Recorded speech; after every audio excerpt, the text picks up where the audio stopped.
Class 11th biology में chapter number 1। इस chapter के नोट्स। इस चैप्टर का नाम है जीव जगत। इस चैनल पर बायोलॉजी के सभी चैप्टर के नोट्स की वीडियोस अपलोड है। आप इसकी प्लेलिस्ट चेक करें। यदि आप इस चैनल पर न्यू है तो इस चैनल को सब्सक्राइब करें और वीडियो को लाइक करें। फर्स्ट जो इसका क्वेश्चन है कि जीव जगत, जीव क्या है? जिस वस्तु में जीवन पाया जाता है वह सजीव या कहलाती है। सजीवों के निम्नलिखित लक्षण होते हैं। मतलब ये है जीव जगत, जिस चीज़ों में सांस होता है, जैसे मनुष्य है, प्राणी है, पशु पक्षी है, इनमें सांस होता है तो ये सजीव है। फिर सेकंड आता है निर्जीव। निर्जीव क्या होता है? जिनमें सांस नहीं होता है, जैसे चेयर, टेबल, आईफोन और वगैरह वगैरह, जिनमें सांस नहीं होता वो होते हैं निर्जीव, जो सांस नहीं ले सकते। लक्षण कोशिका। सजीवों में कोशिका पाई जाती है, निर्जीव इनमें कोशिका नहीं पाई जाती है। सेकंड है जीव द्रव्य। सजीवों में जीव द्रव्य पाया जाता है, इनमें जीव द्रव्य नहीं पाया जाता है। थर्ड है उपापचय। सजीवों में उपापचय की क्रिया होती है, इनमें उपापचय की क्रिया नहीं होती है क्योंकि ये निर्जीव है। अनुकूलन। सजीवों में अनुकूलता पाई जाती है, इनमें अनुकूलता नहीं पाई जाती है। जीवन काल। सजीवों में जीवन काल होता है, इनमें जीवन काल नहीं होता है। 6 है वृद्धि। सजीवों में वृद्धि होती है, इनमें वृद्धि नहीं होती है। उपवाद। पत्थर में वृद्धि पाई जाती है, पत्थर जैसे होता है पत्थर बढ़ता जाता है। जन। सजीवों में जन पाया जाता है, इनमें जन नहीं पाया जाता है। एग्जाम्पल, सजीव में हम अपने आप को ले सकते हैं, मनुष्य को, और निर्जीव में हम चेयर ले सकते हैं। जैसे चेयर है तो चेयर ही रहेगी, उसमें कोई वृद्धि नहीं होएगी, उसका कोई जीवन काल नहीं होएगा और वो सांस नहीं ले सकती। अपवाद। कुछ सजीव ऐसे होते हैं जिनमें जन की क्रिया नहीं होती। उदाहरण श्रम, मधुमक्खी, स्त्रीला, हुमन, बंधी, मानवी। जन का मतलब होता है अपनी संतान बढ़ाना।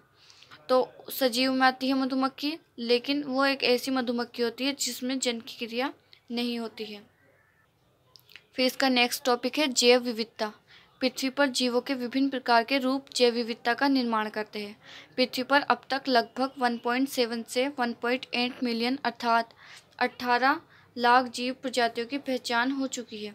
वैज्ञानिक अनुमान लगाते हैं कि पृथ्वी पर प्रजातियों की कुल संख्या 1 करोड़ से भी अधिक हो सकती है। उदाहरण है इसका, पृथ्वी पर पाई जाने वाली सभी जीव प्रजातियां आनुवंशिक पदार्थ की विभिन्नताओं, जिस स्थान पर प्रजातियां पाई जाती है उन पर तंत्रों की कुल संख्या जैव विविधता कहलाती है। ये वेरी इंपॉर्टेंट नोट्स है और ये नोट्स उनके लिए है जो बच्चे ज़्यादा ट्यूशन नहीं पढ़ते हैं, तो उन्हें भी ज़्यादा प्रॉब्लम होती है नोट्स बनाने की और उनके कोई नोट्स नहीं दिखा भी पाता। तो ये बहुत वेरी वेरी मोस्ट इम्पोर्टेंट है, आप इसको अपनी फेयर नोट पर उतारें। सेकेंड टॉपिक है इसका वर्गीकरण। लाभदायक जीवधारियों की पहचान तथा हानिकारक जीवों से बचाव मनुष्य जाति की बहुत पहले से ही मौलिक आवश्यकता तथा सह प्रवृत्ति रही।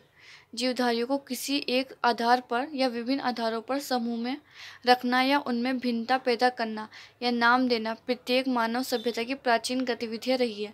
इसी गतिविधि को विज्ञान की भाषा में वर्गीकरण कहा जाता है।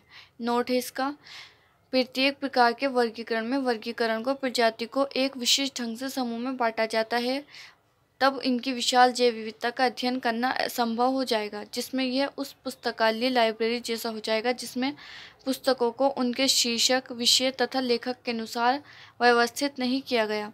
इस प्रकार की लाइब्रेरी में ना तो कोई पुस्तक बिना परिश्रम के खोजी जा सकती है और ना कोई पुस्तक शामिल की जा सकती है। नेक्स्ट टॉपिक है इसका दीपनाम पद्धति। दीपनाम पद्धति के अंतर्गत स्वीडिश वैज्ञानिक कैरोलस नियम ने जीवों की वैज्ञानिक नाम देने की प्रथा का आरंभ किया। उन्होंने अपनी पुस्तक सिस्टेमा नेचुरली में दीपनाम पद्धति का नामकरण किया। इसका शाब्दिक अर्थ है दो नामों वाली नामकरण पद्धति।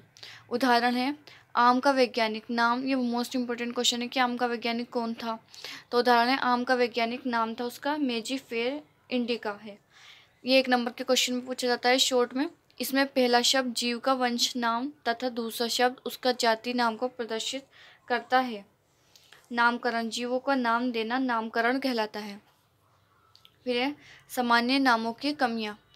अलग अलग क्षेत्रों में एक ही जीव को अनेक नामों से जाना जाता है। उत्तर भारत में प्याज कहे जाने वाले पादप को गुजरात, महाराष्ट्र में कांदा, जैसे इंग्लिश में इसको ऑनियन बोलते हैं, तो गुजरात और महाराष्ट्र में कांदा बोलते हैं प्याज को।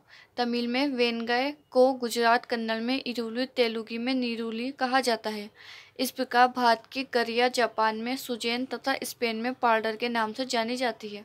अर्थात इससे ये अंदाज़ा लगा सकते हैं कि सार्वत्रिक पहचान नहीं दिला सकते हैं। वैज्ञानिक नामों का महत्व।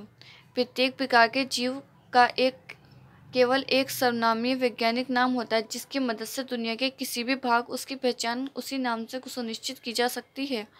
ये लैटिनीकृत होते हैं जो मृत भाषा है, अतः इसका अर्थ में परिवर्तन की संभावना नहीं होती है। नेक्स्ट टॉपिक है इसका कोड ऑफ बायोलॉजिकल नोमेनक्लेचर। जीवों का अध्ययन, उनका नामकरण तथा वर्गीकरण सरल करने के उद्देश्य से वैज्ञानिकों ने जीवों के वैज्ञानिक नाम देने की प्रक्रिया बनाई तथा इस प्रक्रिया को संपूर्ण विश्व द्वारा स्वीकार की गई। यह प्रक्रिया जंतु तथा पादपों के नाम के लिए पहले दो प्रमुख संस्थाएं थी।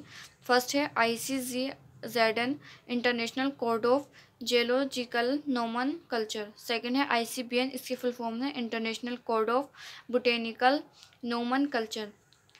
ये आता है फिर वैज्ञानिक नामकरण के नियम। ये वेरी मोस्ट इम्पोर्टेंट है और एग्जाम में पूछा जाता है। तो इसका है फर्स्ट, जैविक नाम लैटिन भाषा में होते हैं और तिरछे अक्षरों में लिखे जाते हैं। इनका आविष्कार चाहे कहीं से भी हुआ है। इन्हें लैटिनीकरण भाषा का व्युत्पन्न समझा जाता है। सेकंड है, जैविक नाम से पहला शब्द वंश नाम होता है जबकि दूसरा शब्द जाति संकेत पद होता है। थर्ड है, जैविक नाम को जब हाथ से लिखते हैं तब दोनों शब्दों को अलग अलग रेखांकित या छपाई में तिरछा लिखा होता है। फोर्थ है, पहला अक्षर जो वंश नाम को बताया है वह बड़े अक्षर में होना चाहिए जबकि जाति संकेत पद में छोटा अक्षर होना चाहिए। उदाहरण मैंजीफेरा इंडिया।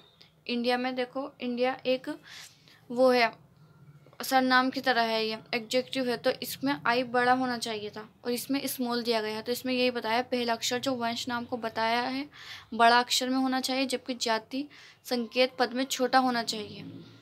है कंपेशन क्वेश्चंस। वर्गी की संवर्ग तथा उनका अनुक्रम। पदानुक्रम का अर्थ है वस्तुओं को एक के ऊपर एक या छोटे से बड़ी श्रेणियों में विस्थापन करना। वर्गीकरण में भी विभिन्न श्रेणियों या पदों का प्रयोग होता है। आप इन सबके स्क्रीनशॉट ले लीजिए, ऐसे वीडियो बहुत लंबा हो जाएगा। फिर इस सर्वों को सही क्रम में रखने पर वाक्य पदानुक्रम कहते हैं। उदाहरण मानव से स्टार्ट करेंगे।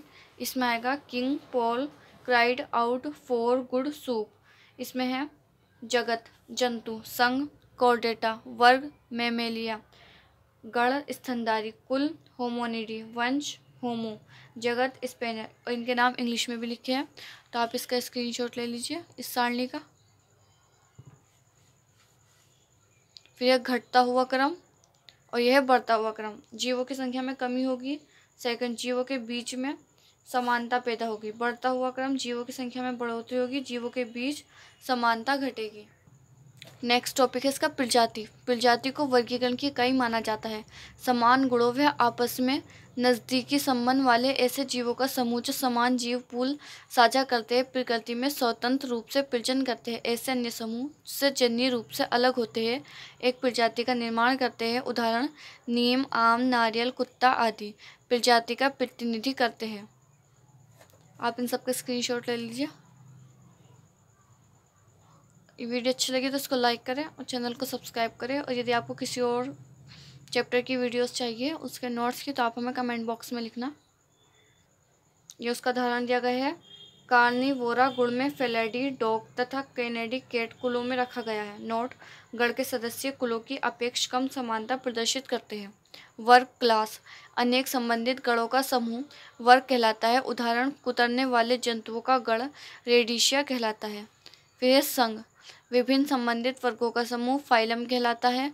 उदाहरण स्तनधारी वर्ग, पक्षी, मछली, उभयचर आदि आते हैं। ये शॉर्ट क्वेश्चन में भी आ सकता है, लॉन्ग में भी आ सकता है। कि जैसे लॉन्ग में आएगा तो ये सब पूछ लेंगे, वर्ग, संघ, जगत, हर्बेरियम, और शॉर्ट में आएगा तो खाली संघ के बारे में पूछेंगे, तो आप इतने लिखना।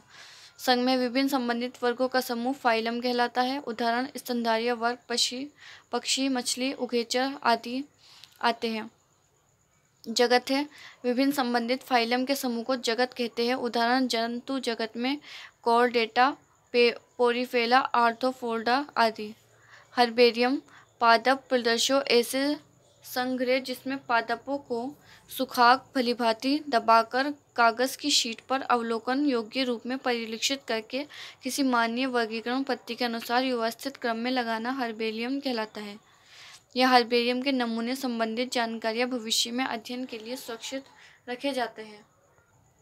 हर्बेरियम वनस्पति विज्ञान के छात्रों शिक्षकों के लिए तत्काल सरल सुलभ तथा सटीक तंत्र का कार्य करता है।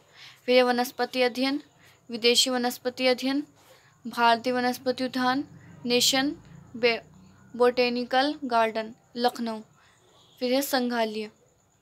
संग्रहालय के वे भवन हैं जिसमें पादपों तथा जंतुओं के नमूनों को आम जनता तथा अध्ययन के लिए संग्रहित किया जाता है। संग्रहालय कहलाता है।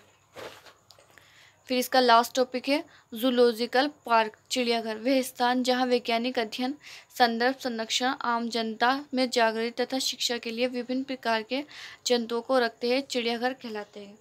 ये फर्स्ट चैप्टर कंप्लीट हो गया है।